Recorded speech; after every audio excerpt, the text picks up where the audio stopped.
मी सुभाष विठ्ठल डोईफोडे चौंडेश्वरी मंदिराचा पुजारी आपणास कळवितो की शनिवार दिनांक 18/4/2026 रोजी मी व माझे वकील गजेंद्र माने माझ्या फ्रेमच्या दुकानात बसलो असताना तेथे विकास विठ्ठल भुते आले व त्यांनी मला बोलू लागले की तू मंदिराच्या नोंदी अडवतोस व जात पंचायत ही केस मागे घेत नाही, तरी तुला आम्ही यासाठी 15 जात पंचायतवाले जीवे मारू अशी धमकी देऊन मला व वकिलाला शिवीगाळ करीत बोलू लागले व गोंधळ घातला.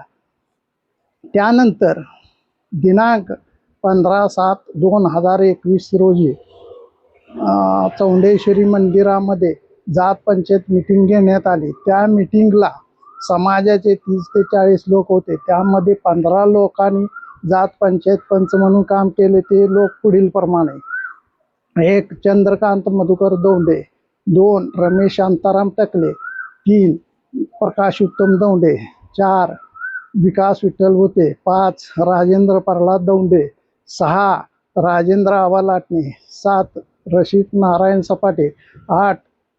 अविनाश सुभाष टिकोळे, 9. विजय अंकुश ताटकर्जे, 10. विजय बबन आवनकर, 11. बालक तुकाराम डोईफोडे, 12. भास्कर कल्लेश्वर चोते, 13.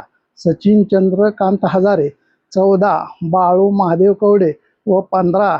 महादेव शिवाजी डोईफोडे. या लोकांनी जात पंचायत केल्यामुळे माझ्या कुटुंबाचे अतोनात नुकसान होऊन आम्हाला समाजातले लोक बाहेर पडले की म्हणतात हे वाळी टाकलेले घर आहे, त्यामुळे आमचे जगणे नरकमय झाले आहे. तरी हे येत्या आजपासून 2 महिन्यामध्ये जात पंचायत विषय व मंदिर नोंदीचा विषय जर बंद झाला नाही तर आम्ही केव्हाही कधीही चौंडेश्वरी मंदिरामध्ये माझे कुटुंबीय, मी व माझे 6 साथीदार चौंडेश्वरी भक्तजन कधीही केव्हाही चौंडेश्वरी मंदिरामध्ये आत्मदहन करून आमची ही लोकीची यात्रा संपवित आहे व त्यामुळे याला जबाबदार फक्त वरील जात पंचायत करणारे लोकच राहते. मी याबद्दल मुख्यमंत्र्यापर्यंत सर्व निवेदन दिलेले आहेत, परंतु मला याचा काही उपयोग झाला नाही, तर मी आत्मदहन करत आहे.